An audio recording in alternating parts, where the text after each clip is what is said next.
Hello and welcome back to the PM podcast. For today's topic, we're going to be talking about Zoroastrianism. So, Marco, if you don't mind kind of giving us a rundown of what Zoroastrianism even is. Sure, yeah. Zoroastrianism. I'm going to struggle to pronounce this It's word fine. in the You next can- half hour. Zoroastrianism is an Iranian religion which Iranian. centers on Iranian? Iranian? Iran, which is centered on the teachings of Zarathustra, which most people know in the West by the Greek translation Zoroaster. It's one of the world's oldest organized religions, and it's widely considered by many to be the first monotheistic religion. The people that, well, we're going to go into details, but at a very high level, Zoroastrians, they believe in a benevolent, all-wise God, which is known as Ahura Mazda, not to be confused with his brother Ahura Mitsubishi, who's recognized as the supreme being of the universe. And opposed to him is Angra Mainyu. That's going to be blasphemous in some way. Yeah, maybe one of the 100K Zoroastrians remaining will take issues with that. So the op of Ahura Mazda is Angra Mainyu, who's personified as a destructive spirit and the adversary of all good things. Kind of like my mother-in-law. And so the Zoroastrian religion mother-in-law. combines a dualistic cosmology of good and evil, which we'll get into what that actually means later, along with their outlook of the end of times. I'm not even going to try to pronounce that word, but their view of the end times is the ultimate triumph of Ahura Mazda that, represents wisdom and goodness over evil. Zoroastrianism had a very strong impact on Iranian culture and history. The Zoroastrian doctrine, they believe that in the cosmic dichotomy of good and evil, so between Ahura Mazda and Angra Mainyu, human beings have the choice between Asha, which is the truth and cosmic order, the principle of righteousness that is promoted by Ahura Mazda, and Druj, which translates to falsehood or deceit, the essential nature of Angra Mainyu that expresses itself as greed, wrath, and envy. And so if there's one thing that you guys should keep in mind or remember from all this yapping, the core moral tenet of the religion are summed up in the sentence, good thoughts, good words, and good deeds. Now, Parsa, if you want to tell us a bit about who Zoroaster actually was and the origins of the Zoroastrian faith. For sure. So Zoroaster, or as you mentioned, Zarathustra, was... How do you guys call him in Persia, in Iran? I'm going to be honest. I'm not certain. I don't think he's referenced much. Well, how's the religion called in Farsi? Zartosht. Zartosht is the name of Zoroaster. I have heard this before. Yeah, I have heard. Zartosht. Yeah, Zartosht. And for Zoroastrianism, Zartoshti or Mazdayasna. See, like the religion Mazda, of Mazda, yeah. Yeah, worship Yeah. of wisdom, or Zartoshti, which is just like student of Zartosht, which is Zoroaster. Okay, that's pretty cool. But yes, as you mentioned, he's like the founder and prophet of Zoroastrianism. Mhm.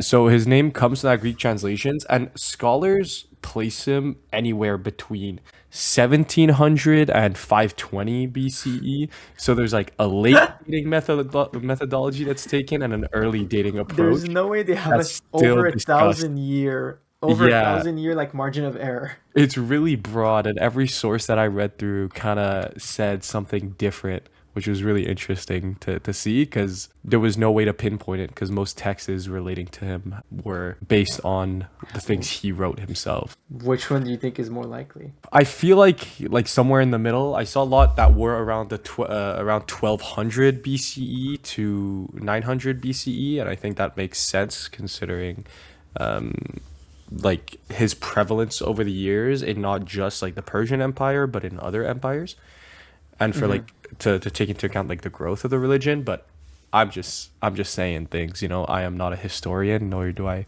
believe I can give in-depth insights and that sort of thing.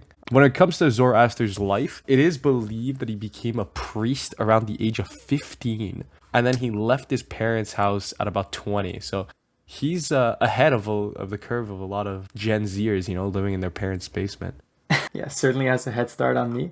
But let me ask you this: what was he a priest of? So, from my understanding, it was a ancient religion. A lot of little different tribes in the region practiced that was more polytheistic. That still Hmm. kind of revolved around Ahura Mazda, but didn't just believe him as a soul, as the sole deity. Okay, so Ahura Mazda was already a thing. He was just one god amongst a pantheon of like Persian Yeah, from my gods. understanding, exactly. Okay. So at around 30 years old, he experienced a revelation of a shining being that presented himself as Vohu Mana, or good purpose, is what it translates to. And this being taught him about Ahura Mazda and other figures within the religion. And then he became aware of a second primal being opposing Ahura Mazda, which was Angra Mainyu or Ahriman, which was the destructive or evil spirit. Mm-hmm. So at around 30, like I said, he had this revelation and he came to learn also about Asha, which was the truth or order, Mm-hmm. versus Rouge, which is the lie or falsehood. So during his travels, he was eventually taken in by a ruler who, according to the Shahnameh, which I know you're a big fan of, Oh yeah. that was written hundreds of years later, hundreds or thousands based on what Yeah, based. approach of dating we take. But the Shahnameh believe that the ruler was from Bactria, which is an ancient civilization in that was in Central Asia around Iran, and Afghanistan, and Pakistan and stuff. And I he sacrificed my life died for at a Bactria. I don't know what that reference is. I give my life for Pakistan. I will be pilot. I want to be by that. He died at approximately 77 years old. So it is also believed that he authored the oldest Zoroastrian scripture, which is the Gathas, and he is described as both a poet and prophet. So it's like a book Sick. of both poetry, hymns, and stories, and a guide on how to live life. So the people he lived amongst at the time were following older Indo-Iranian polytheistic religions with many gods and rituals that was more similar to Vedic Hinduism. But his teachings were seen as a religious reform that pushed people towards worship of a supreme god and a moral life instead of many local deities that was kind of like fractured around the region. So before Zoroaster, the major deities that were worshipped included Ahura Mazda and Mithra, but also Atar, which is just the Zoroastrian concept of holy fire. And there was also the concept of devas, which were also revered as gods and were also considered to be celestial or shining beings. And they also derive from the same place as devas of early Vedic Hinduism. Eventually, with his reforms, he preached that only one god should be worshipped, and that is specifically Ahura Mazda. And other deities were pushed more into like a background role, and devas were eventually reclassified as false gods or demons that were meant to lead people astray. So they were actually explicitly demonized in the younger Avesta scripture and described as being seen as noxious creatures and evil spirits. Okay. So he was a hater. Yeah, well, he just saw the truth, you know? He was ancient times conspiracy theorist, one could say. But when it comes to the development of Zoroastrianism over times, you can kind of see it go through phases from when it first formed and then through the antiquity and through various like eras of the Persian Empire. So when it was first formed and a lot of the teachings presented Ahura Mazda as that supreme wise god, and it put a heavy emphasis on ethical monotheism. So I think you mentioned this earlier as well. The central moral principle is of Asha versus Druj, Hmm. and the three like ethical guide rails being good words, good deeds, and good thoughts. So a lot of the texts included the gathas that I mentioned previously that were usually hymns that were attributed directly as having been written by Zoroaster. And it is the oldest and most authoritative layer of the Avesta, which is the holy text. Okay, and what do we know of the Avesta? I think we're going to talk about that a little bit later in as we go through it. We're kind of looking at how the religion evolved first and foremost before we go into detail. Hmm. But one other huge aspect of it, of the religion, even when it was first formed, was human free will. So individuals' ability to choose between good over evil. But there are some misconceptions with this that I'll also be talking about later on. But moving into the antiquity, so in the Achaemenid Empire between 550 BC and 330 BCE, you can see that Ahura is actually mentioned in royal inscriptions, and because of that strong emphasis on truth, justice, and good governance, you can see it represented in a lot of politics at the time. And because of this as well, of the justice and good governance, there was no evidence of actually forced religious conversion. So it was a very free place to practice any religion. So we went full circle back to Cyrus now. Yes, we are heading back around to Cyrus. Exactly. So it is actually relevant because that Zoroastrian religion actually influenced the writing of the Cyrus Cylinder that is considered to be one of the first examples of a charter of like human rights. Yeah, the Zoroastrian ethics were heavily influencing imperial ideology during the Achaemenid Empire, but religion still remained flexible and it wasn't like institutionalized yet, right? It was still secular, you could say. But then during the Parthian Empire, from 247 to 224 BC, it focused more 24 AD. AD. Yeah, I don't think they lasted 20 years, bro. Well, because then when you see the Sasanian Empire, it goes from 224 to 651 CE. Oh, you're right. Exactly. Yeah, that's right. My mistake. Yeah, No, 224 AD. Good catch. But yeah, this focused more on on continuing oral traditions, local priesthoods gaining much more influence, and a gradual spread and adaptation of Zoroastrian practices across the empire. So it continued to survive without like strict control or like a central figure to control it. Okay, but so the Parthians actually started converting people, unlike the Yes, yeah, exactly. So it was slowly spreading and making its way. This is why I'm kind of more inclined to think of a more 1000 BCE range, because you could see it's already taking root in the Achaemenid Empire in 550 BC. So it makes sense considering that timeline. Yeah, but religion spread fast. Yeah, but I guess so. But I think in a sense of it being one of the first monotheistic in a region, I believe it would still take time, right? It's not just one religion taking over like a single polytheistic one, like let's say in the Roman Empire. It's many different polytheistic ones, a lot of tribes and kingdoms. Right. In the region, so I think it would take a little bit more time and complexity. Yeah, that does make sense. Spread. But yeah, then going into the Sasanian Empire, this is where Zoroastrianism pretty much enters its golden age. It's what's considered to be its golden age. So a lot of major changes happen within the empire that allow it to kind of explode. No pun intended. For the next section.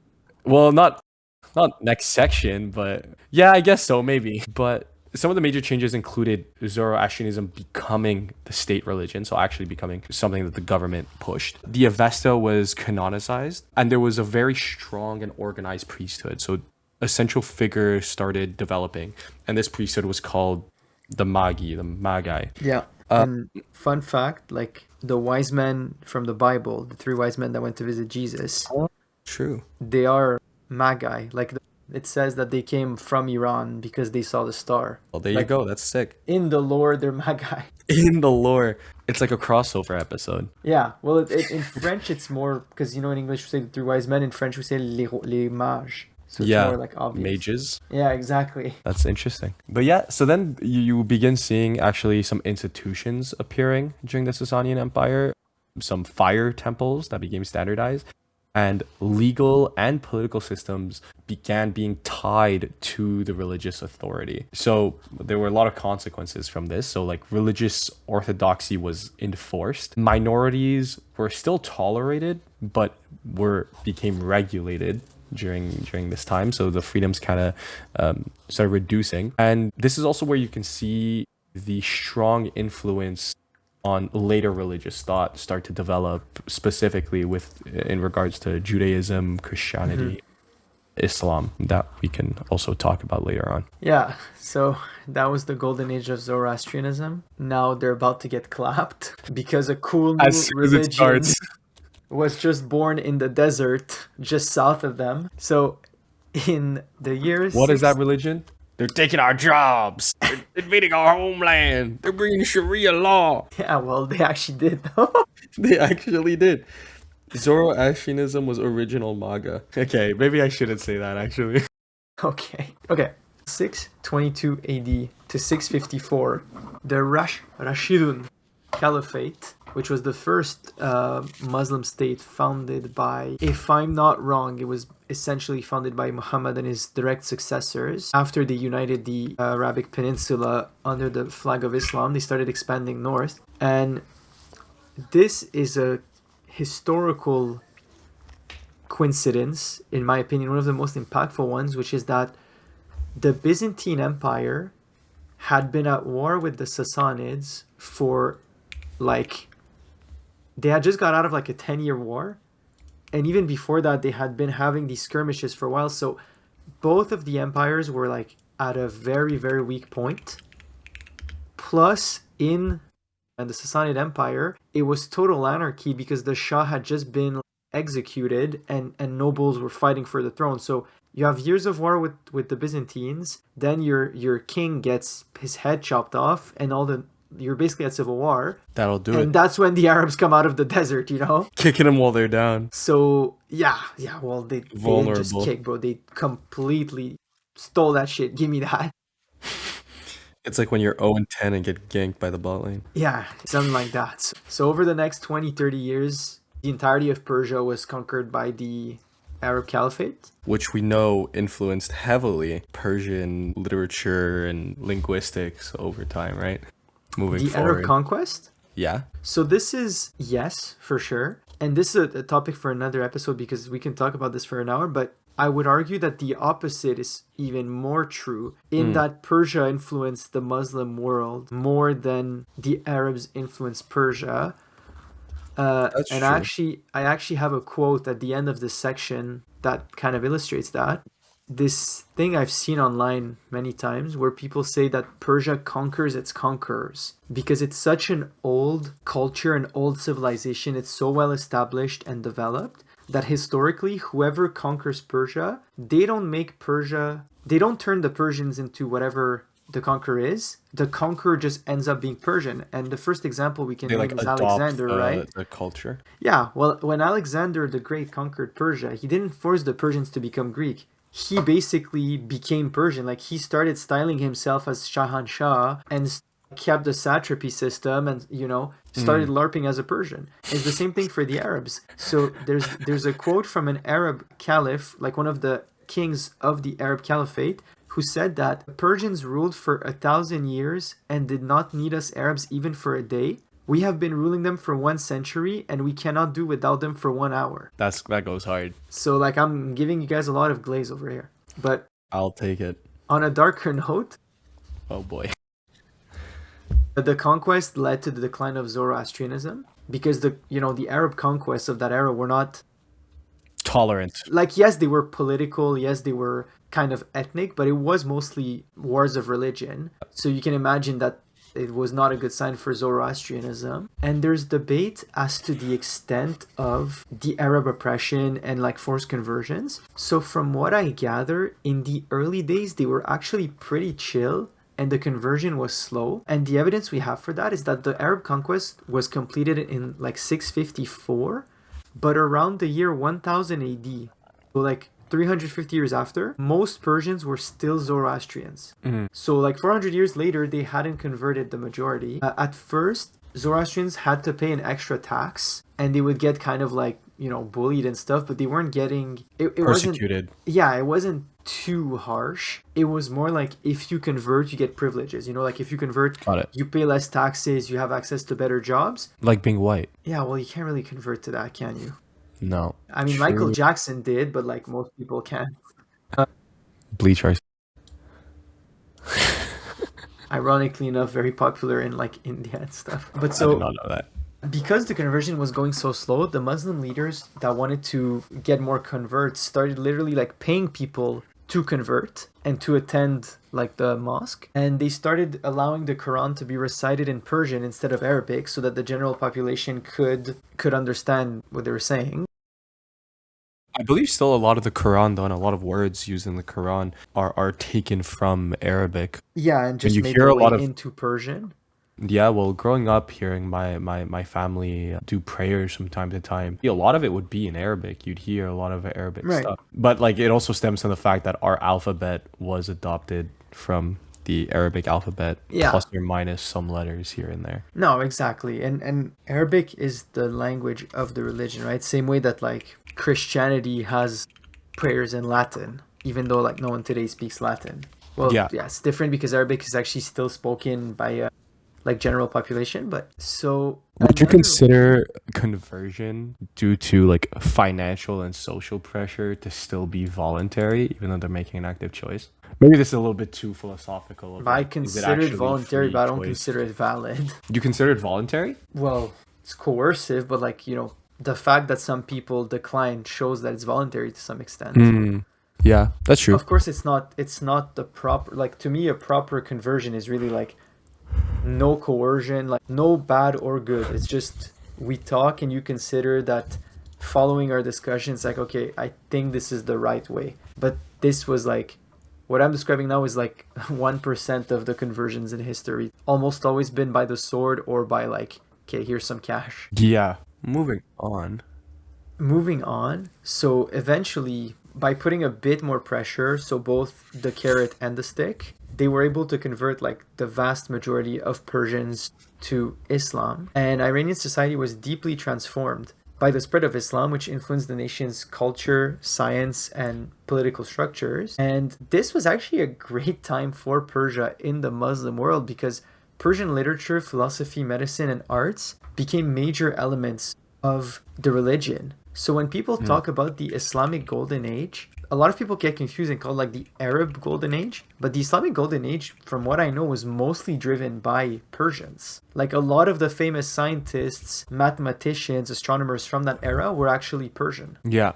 We don't get none of that credit. How did you know I am from? Oh, we are How not did you know I'm Arab. from Iran? I guess in a similar vein, how was the influence of Zoroastrian expanding into India? Do you know anything about that? As we know, like, well, Yeah. through the Persian Empire for sure, it reached parts of India, mostly in the like northwest that were previously part of the Persian Empire. But how would you say like that's where the majority of modern day Zoroastrian followers Yes. reside? Yes. So basically, if we skip to the modern era, Zoroastrianism is technically still around, but it's really, you know, the lowest that it's ever been. In Iran itself, there's barely any Zoroastrians left. Most modern Zoroastrians live in India because in the 9th century, so a few hundred years after the Arab conquest, a lot of people fled east to India to flee religious persecution. And the story goes, and this, we don't know if it's a true story or what, but the story goes that one of the Indian kings filled up a pot with milk and said, like, this is my kingdom, we're full, we don't have any space for you guys. And what the Persians did Performative. is they took the pot of milk and they added sugar to it to symbolize that they would blend in and enrich the culture, not displace the local population. Because when they Whoa. added sugar, the milk didn't overflow; it just made it Yeah. sweet. Damn. So that's like the Oh yeah, that foundational legend. that goes hard. That's Yeah, sick. yeah, they were very creative. Taken with a grain of salt, whether that actually No, a happened grain or of not. sugar. But okay. And these people, the Persians, the Zoroastrians that fled to India, are today known as the Parsis, and they have a very Parsis, yeah they're my followers. Parsi. They have Pars. they have a very strong reputation in India because they're a very small population. They're estimated to be around 100K, but a lot of the wealthiest like businessmen in India, like the Tata family, I don't know if you know them, but they're like I've not heard of them. a billionaire like family in India. They're of Parsi origin, and Freddie Mercury was also a Parsi. Yes, I remember this because my family tried to claim that he was Persian. Well, like he technically, Technically I is mean, like a descendant thousand years of ago, his ancestors were Persian. yeah, yeah. So, can you sing me some Queen? Or We can claim him. Everywhere the wind blows. Nothing really Okay, matters. now if we go into the actual core beliefs of Zoroastrians. I'm just a poor boy with a poor family. Spare. Beelzebub.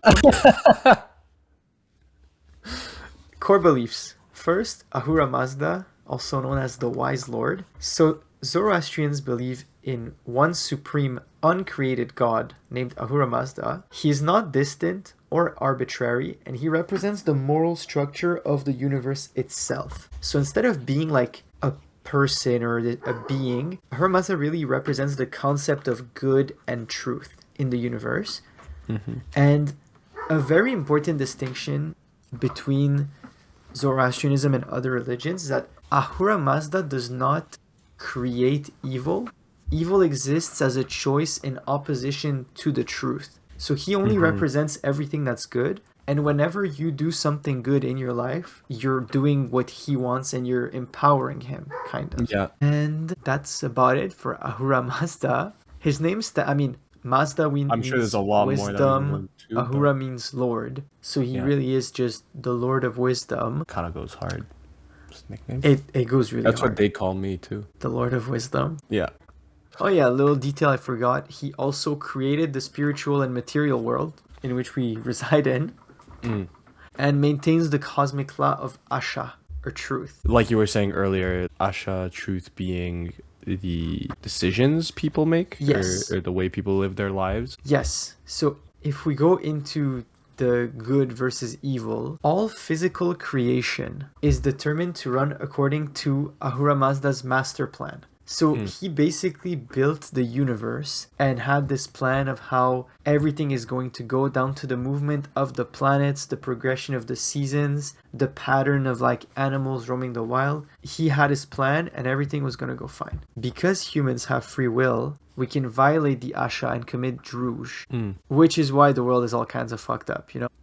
Got it. So like war, Druj, you know. I mean, something as simple as like if you lie to someone, that's Druj. Okay, anything that has like is negative in a sense. Yeah, exactly. What if you lie to someone to protect their feelings? Is that Druj? I feel like I'm not equipped enough to. But You an have to go important ask the thing Magi. is that it's not like a Christian view of good versus evil. Yeah. Asha versus Druj should be more seen as like Asha is what follows the structure of the universe and how it's supposed to go in order, and Druj is chaos. The dragon of not chaos. evil necessarily. Yeah, the dragon of The dragon of chaos.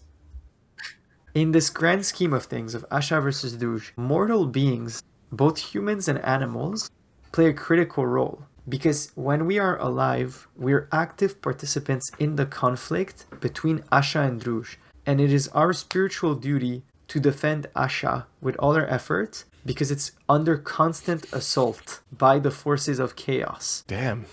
Yeah. It's like a game of StarCraft. Yeah, bro. You gotta build more pylons. So if we go back to the core principle, you know, good thoughts, good words, good deeds. That's the core maxim of Zoroastrianism. It's even said that this is the threefold path of Asha. So if you live by this, you are helping the universe go towards Asha and away from chaos. Yeah, and it goes even down, like it's interesting that it goes down to not just the actions and your words, but the thoughts you have. Like if you Yes, have any that- immoral or questionable thoughts, that even that influences the Asha. Yeah, absolutely. Like, and in Zoroastrianism, they say that good transpires for those who do righteous deeds for their own sake, not for the search of a reward. So the good deed is not enough, because if you're doing a good deed to get For something out of selfish it, reasons, then it's not actually considered it's good. the intent, right? If the intent is pure, then the action is pure. But if the intent is selfish, then you can't claim that it's fully pure, can you? Yeah, exactly. I feel like we can go way deeper into that about like if you do something nice, does it take away from the kindness if you do it for selfish reasons? Well, it's just a matter of personal philosophy, right? Like, you know, like a billionaire donates a couple $1 million, but he does it for a tax deduction, not because he actually cares about the charity. Yeah, no, but that's where you go into personal philosophy, right? Because me, I consider myself 90% of the way utilitarian. So to me, I'll usually judge an action by its outcome. But I see also why people don't feel that way and why the thought behind it does taint your view of the goodness of the action. I feel like, I guess, I don't know where I would fall, but the way I see it is if the action and the intent can be separated, where the action is still a good action at the end of the day, it's still a good thing, but the intent behind it and the person taking that action did not have good intentions going into it, thus it takes away from the positives of their action as like an individual, but it does not take away from the results, right? Like, Yeah. the result is still good at the end of the day, but it's the view of that person and the opinion of that person that changes. Yeah. Anyways, kind of off topic, but getting back onto... Moving on to the topic of free will, which is another thing I disagree with the Zoroastrians on. Oh boy.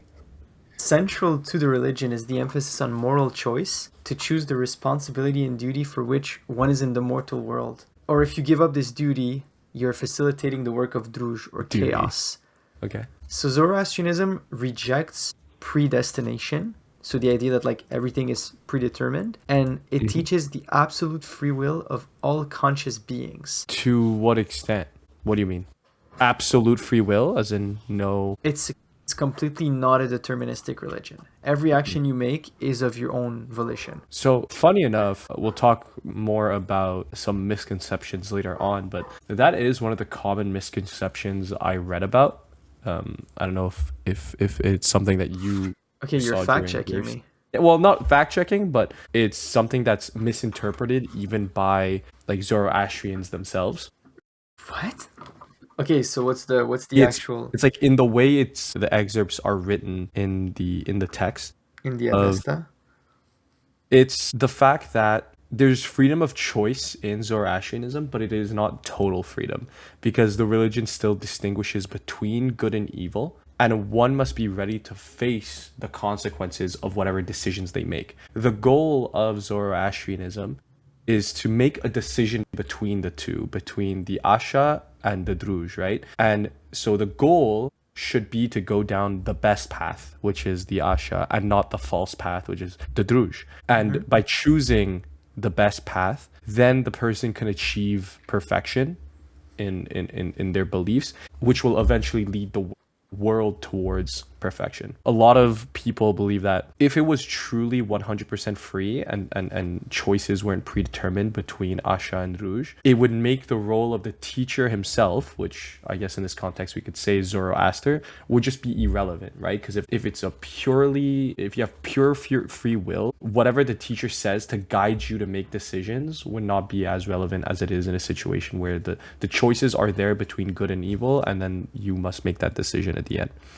So like the freedom is designed to be guided by knowledge of what is righteous, of what is taught in the Avesta. But Anyways. ultimately, you still have that choice, right? Ultimately, you have that choice, but it's not totally free as a lot of people seem to frame it. You know, it's like not you have a million choices. It is either the best path or the false path kind of thing. So it's like you have the right to choose, but not to the extent that we might think, not to that totalitarian freedom that you're talking about. Okay, that actually makes more sense. It was an interesting, yeah, because it takes away from what the purpose of the teacher is, right? Of the guidance that is being provided. But anyways, I feel like we could talk about it and debate a lot. I think it is something that is debated and discussed, which is why it is something some people consider to be a misconception. Yeah. I mean, if even they get confused about it. Yeah, exactly. Okay. Humans bear responsibilities for the situations they're in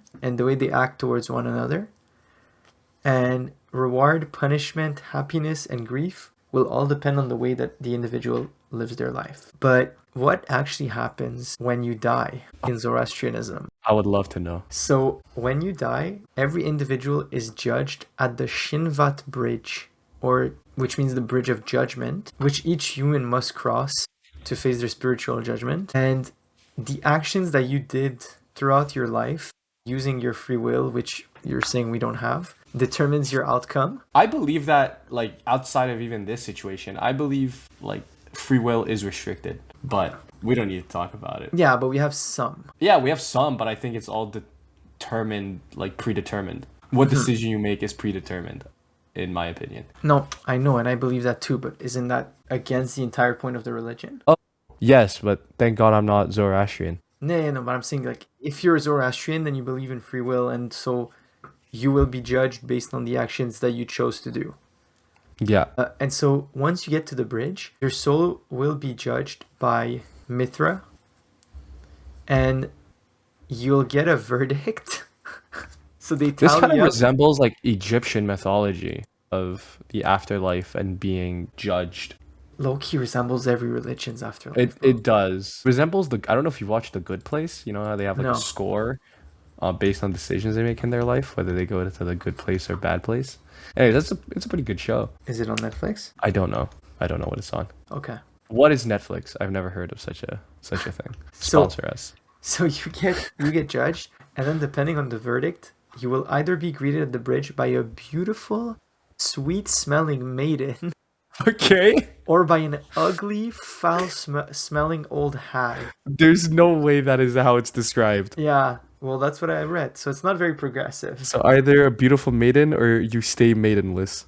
Oh no, you worse, bro. You have a ugly ass, smelly, chopped like hag, and the maiden that greets you represents your Dana, which is basically the net sum of the good and bad you've done in the Oh world my during your goodness, life. dude. So if you've done more good than bad, you'll get Like the baddie. the more bad decisions you've made, the more Yeah, chop they exactly. get. Yeah, it's like in a video game, you get like the good ending if you have enough like moral points Yeah, or yeah, yeah. infamy.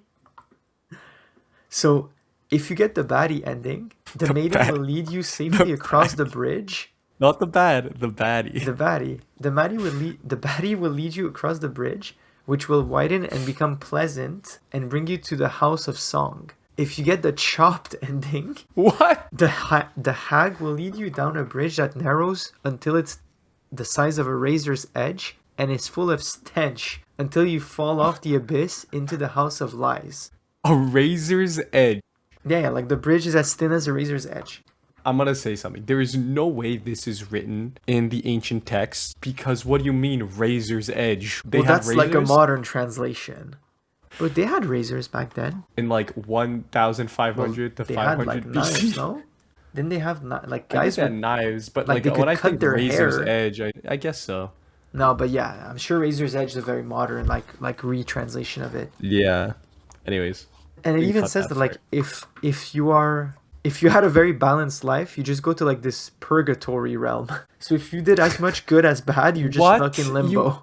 what? That sucks, dude. No, but What do you listen, mean? because we're all gonna make it in the end. So True. unlike in the other like Abrahamic religions where hell and heaven are basically forever, the Yeah. house of lies is considered temporary and It's called the reformative. House of Lies. Yeah, that's the hell. That's where you go if you get the chopped. Chopped ending. Yeah, so the punishments fit the crime, and souls do not rest in eternal damnation. So the more bad shit you did, the longer you stay, and the worse your punishment. But the point is that eventually you've suffered enough to match what the bad you've done in life, and you get to go to the actual good ending later. You're not stuck like in hell forever, like Yeah. in Christianity. Yeah. That's I think eventually we'll see another part coming into play about how Zoroastrianism is actually not so individualistic when you consider what the end game is for like in the Zoroastrian. I don't want to say like there's a better word for it, like religious beliefs, like the story of that religion, because the ending is set out and already planned. Do you want to know Which the we'll ending eventually see. of our Well, world? I've kind of read through it myself, but yeah, I mean, Bro, it's pretty fucking I metal. know, I know. Well, that's why like all, even if you do die in the ending, everyone gets the good ending, pretty much, right? Yes. Yeah, which I think makes it a very hopeful religion. Right. So it relies on the community rather than the individual, right? It's the good ending is achieved through like a unified triumph rather than an individual one in life. Yeah. Anyways, but So if you like, So the ending is that after a 3,000-year struggle between good and evil, there's going to be the evil's final assault, in which the sun and moon will darken, mankind will lose its reverence for religion, family, and elders, the world will fall into winter. So kind of what we're going through right now. yeah, the seasonal depression is setting in. And then, oh yeah, but spring's coming soon. So, and then the final savior of the world, Why do known you as the say sun. that? What? Funny you say that because we're going to talk about a little bit about how what spring represents in Zoroastrianism. Okay. But moving on. So the final savior of the world, known as the Saoshyant, will be born to a virgin impregnated by the seed of Zoroaster while bathing in a lake. So his seed was just swimming around there for like 3,000 years. Damn, bro. He's got a holy moly. He's got like a top tier. Right? Yeah, Top well, tier back seed. then they didn't have like vapes and all that to kill your sperm. No vapes, no McDonald's, no Red Bull. That'll do. No, see, listen, I think the trade-off is pretty good. So the Saoshyant will raise the dead, including those in all the afterworlds, good and bad. Then everyone's gonna walk through a river of molten metal, in which the righteous will not burn, but the impure will be completely purified, and the forces of good will ultimately triumph over evil, rendering it forever impotent, but not destroyed. He's then gonna team up with Ahura Mazda to offer a bull as a final sacrifice for all time, and all humans will become immortal. It's pretty sweet, no? That is, I mean, that sounds pretty cool. So everyone that's dead just comes back to life. If you did any bad deeds, you are purified, and then everyone becomes immortal. Yeah, exactly. We all reset at the end. All right. The hard reset, the big reset. Exactly. Okay, now I heard want you this to tell before. us a bit about Okay, the a little more cosmology of Zoroastrianism. Yeah, for sure. So I think you've mentioned a lot about Ahura Mazda already, but I think we could talk a little bit more about in depth about what shapes Ahura Mazda and then his opponents, as you mentioned. So, like you said, Angra Mainyu is the main opposing force, and he represents Druj, and he corrupts and destroys everything that is good. So he is the source of suffering, death, disease, and moral evil in the world. So What a anything you prick. could think of as negative is this guy. Yeah. So he acts by tempting humans to choose falsehood and unethical behavior. So the vapes, lying, stuff like that. So the temptation to do these things. And I guess you could kind of view it as that thing, right? Like seeking stimulation through very addictive stuff is a way of temptation. But like you just said, he will ultimately be defeated in the end. And then kind of going more into what shapes Ahura Mazda or parts of him, there are the Amesha Spentas, which are divine emanations. So they're like abstract but perceptible things or attributes of Ahura Mazda, not separate gods that they are sometimes believed to be. They Okay. kind of function as more moral ideas and cosmic forces and the guardians of creation. So if like the world and everything good in it, they guard that and protect different aspects of it. Guardians So of there the are Galaxy. 6. Sorry? Yes, exactly. The Guardian Council, some might call it, but not the one you'd see me on today. So there are 6, sometimes the 7, if you consider Ahura Mazda as being one of them. Apparently, that's like a point of discussion as well. It seems like there's a lot of things that are still discussed to this day about it. 6, 7. God, I didn't even catch that. I hate that so much. Bro, they foreshadowed it. They foreshadowed 6, it, sometimes 7. just like Kung Fu Panda. Have you Bro. seen that? No. Just a quick pause. Wait, let me just send you a picture. Can we finally admit that there's enough 6, 7 references in media to say that it's not a coincidence? Yeah, sure. I'm just gonna show you this video real quick. Just send it later. Okay, I'll send it later. Okay. Moving on. Sorry, I just got distracted. Okay, so of the 6, there is Vohumana, which is the good mind. Ashavahishta, which is the best truth or order. I'm gonna mess this up. Kshatra Vaira, which is the desirable dominion. You can really see the resemblance with Hinduism because those No, names all for sound sure. like Hindu gods. Oh, for sure. Spenta Armaiti, which is the devotion and harmony. Harvatat, which is wholeness, and Amaratat, which is immortality. And each of these 6 Amesha Spentas represent like something on the earth, like whether it's metals or the water or the sky. They all represent something different and serve as mediators between Ahura Mazda and creation. So they assist humans in choosing those good words, good deeds, and good thoughts.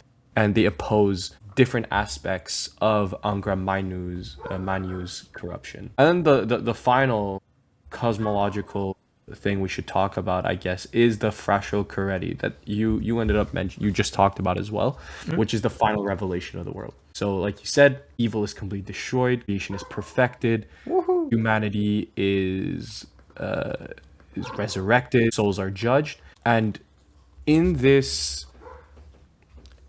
final renovation or like final form of the world, time becomes eternal and perfect. Physical and spiritual worlds are reunited and all suffering, decay, and death end. That's Which pretty is good. crazy, right? Which is kind of crazy to think. Like, time becomes eternal and perfect, so it's pretty much you don't grow old. Time as a concept becomes irrelevant, which is something that's kind of hard to even wrap your head around, whether you talk about it Well, religiously or from the last episode. If we yeah, talked no, about exactly. it, It kind of reminds me of the time before the Big Bang. exactly, where time is just not relevant. But so this is what I was mentioning earlier, where humans actively participate in achieving this good ending by choosing good. And ethical behavior brings about salvation, and it's collective rather than just by the individual. It takes collective action of good things to achieve this, and it can't just be achieved by a single person or rely on a single person.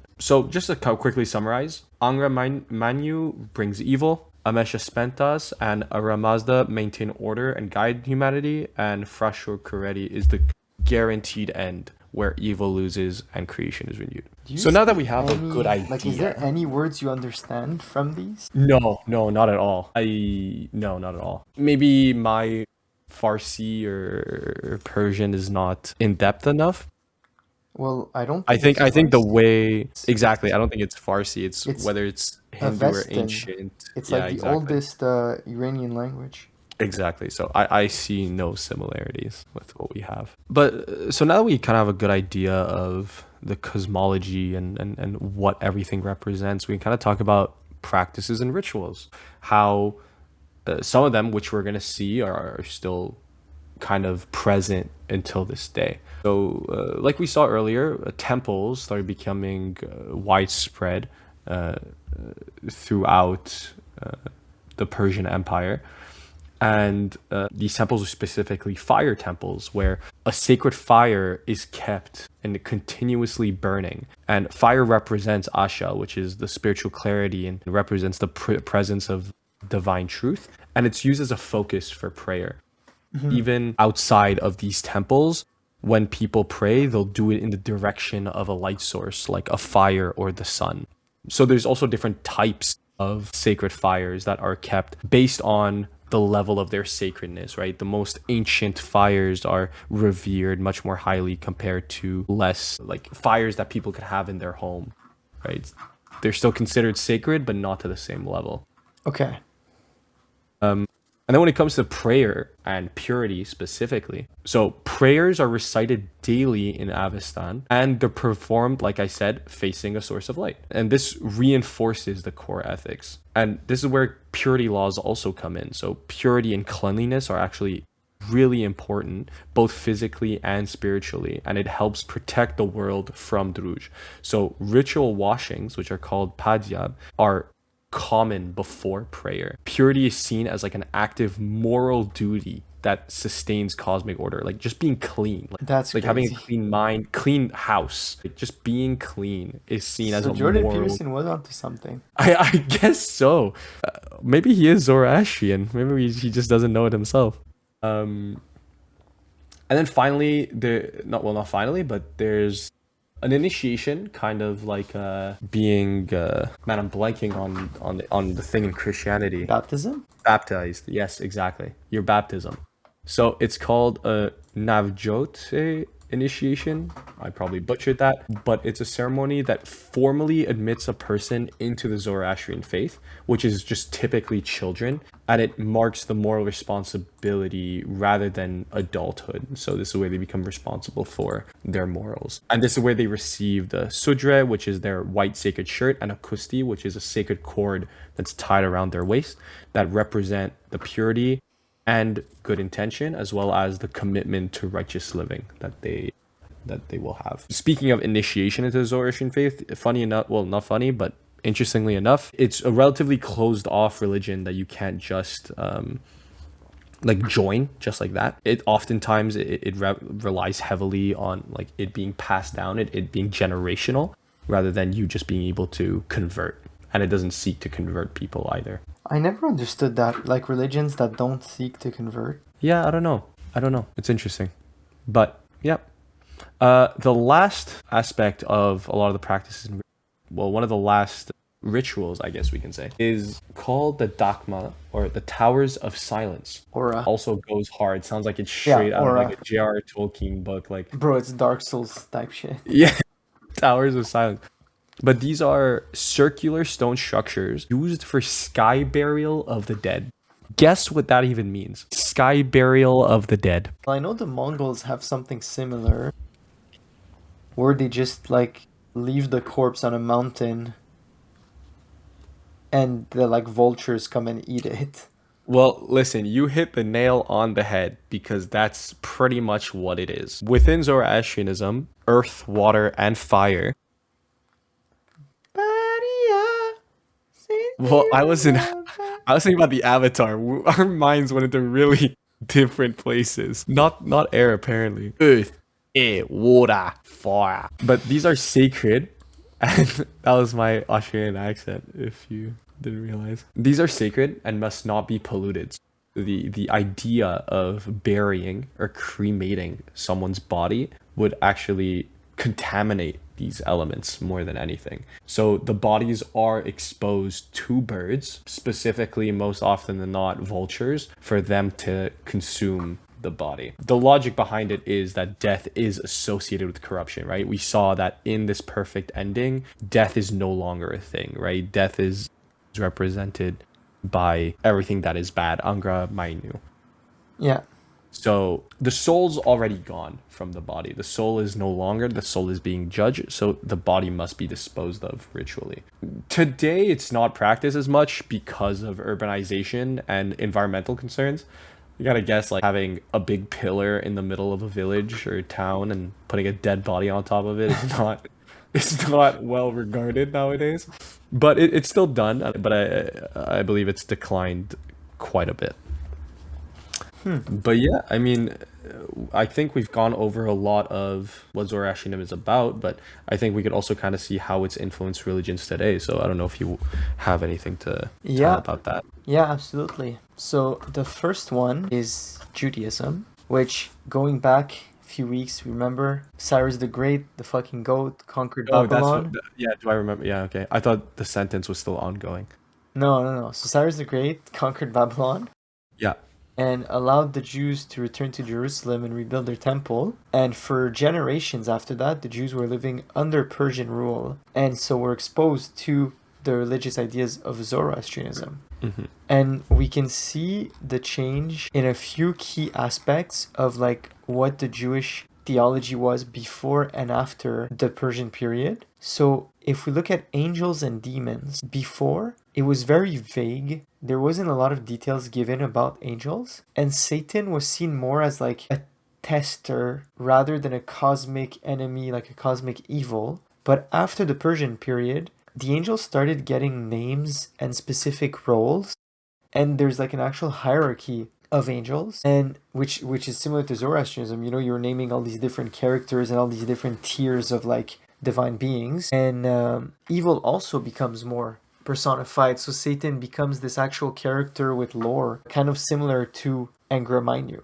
Then if we look at good versus evil, so Judaism always had this kind of thing of like the battle between the forces of righteousness and wickedness, but in later texts they really gave more emphasis on personal responsibility, in that we live in a universe of morals and that everyone's actions have an impact, and that humans can actually participate by their choices in the struggle between good and evil, which is, you know, a direct reference to Asha and Druj. And one of the things that had the biggest shift was their view of the afterlife. So in the early texts of the Hebrew Bible, the afterlife was very vague.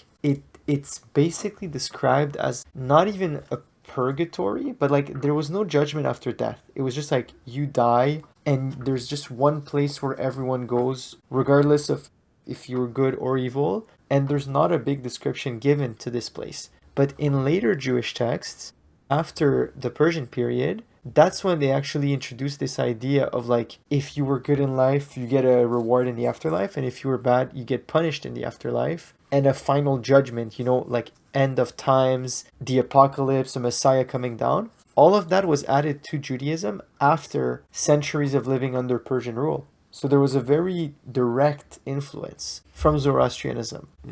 Obviously, not everything was like taken from them. Like I would consider Judaism a lot more straightforwardly monotheistic religion, because although like technically Zoroastrianism is too, like it's dualistic in the sense that evil seems almost as strong as good, and every human has to like actively participate to make sure Druj doesn't win. While in Judaism it's more like like God is all powerful, like no one stands a chance against him. Yeah. That I think is the biggest difference. I feel like there's a bit more hype because we know the ending is going to be a good ending anyways. Yeah. There's like, there's actual, the main character has character development, he's got some barriers. It's all fun when he's just super, like, all powerful, I'm thinking about this in the sense of like a show. Yeah. Christianity, I mean, it was also influenced, but just through Judaism. There was not an actual influence from Zoroastrianism to Christianity directly, but like since it came from Judaism, it was influenced by Zoroastrianism. Mm-hmm. But then if we look at Islam, it's more the reverse that happened. Brother, who this guy?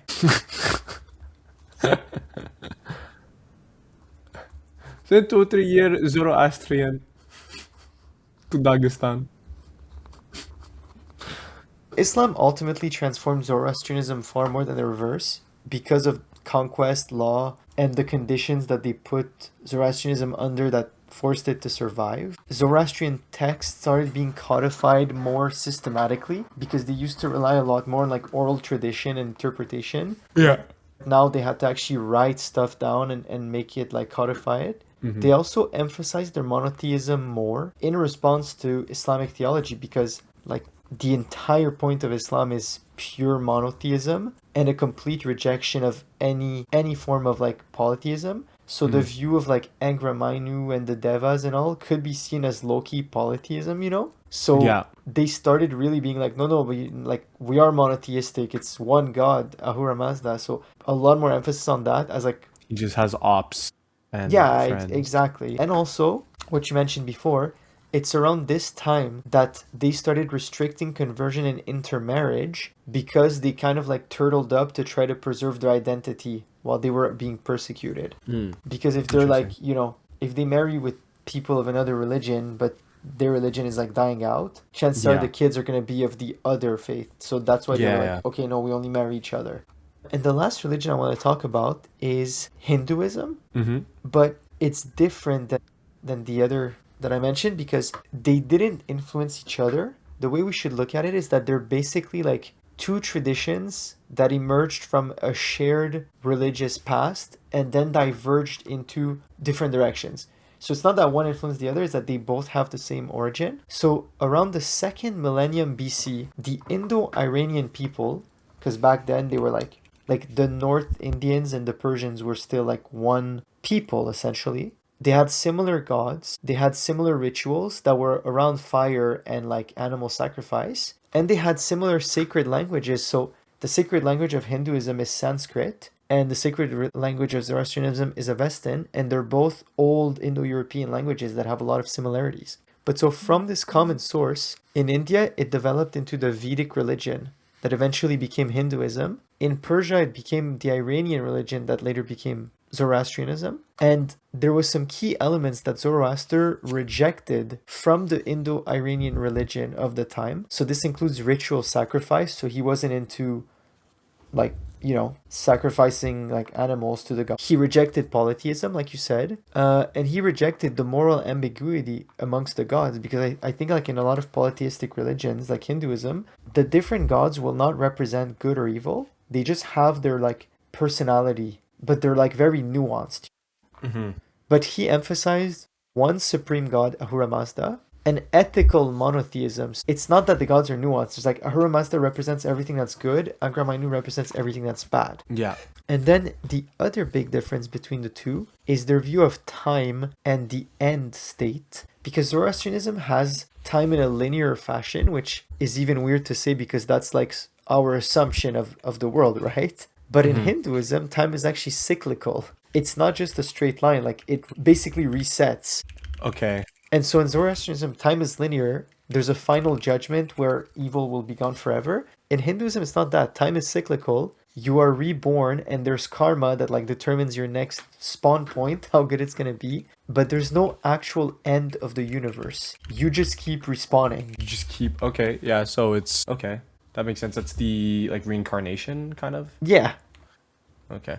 yeah. Interesting. So closing statements, Parse? Yeah. I mean, we've learned a lot, but Yeah. we also know that Zoroastrianism is still prevalent today. There's still over 100,000 people that practice it. While we might think it's not much, it's still quite a bit. And the impact Zoroastrianism had throughout history is still felt to this day. Like we said with Cyrus the Great, well, the Persian Empire heavily influenced the development of what even Western kingdoms and empires down the line, right? American politics when it was first founded. So What about Nowruz, bro? yeah. I mean, well, I could talk about that too. Within Iran to this day, Zoroastrian symbolism is still extremely prevalent. While it's not as considered to be as religious, it's still heavily nationalistic and cultural for a lot of Persians, including myself. You can see that almost every Persian probably has a necklace with the symbol called the Farvahar, which is a man holding a ring with wings on either side of him in like a halo in the middle. So I was this gonna ask, symbol, what does it represent? yeah, so the symbol represents the guardian spirit, right? And then the core principles of good thoughts, good words, good deeds. That's each part of the two wings. And then the other symbols that are included in the Favahar is the sacred fire, which represents the Asha, the truth, that the prayers are aimed towards, and then a cypress tree, which represents everlasting life, as well as a winged sun disk, which is the divine power represented in the symbol. So it's left like a profound ethical legacy and shaped both like the moral and philosophical landscape of the Near East for thousands of years. And like you said, with Nowruz as well in Persian New Year, it's fully rooted in Zoroastrianism and it's celebrated in a lot of Central Asia, not even just in Iran as like a main holiday to celebrate a new year. It's celebrated as just like another holiday for a lot of people that celebrates the return of Rapit Wina, which is the summer after winter. So it's victory of light over darkness. So that's why it's on the spring equinox every year. The exact moment that light begins to return, that days start to become longer than nights, is Nowruz. So even like a lot of traditions in New Year's, specifically like the Hafsin, which translates to the 7 S's, which is like a spread, like a table spread that is set up during Nowruz with multiple items and 7 items all starting with the letter S in Farsi specifically. And these objects represent a new life and renewal. And fire is still a massive part of these celebrations as well.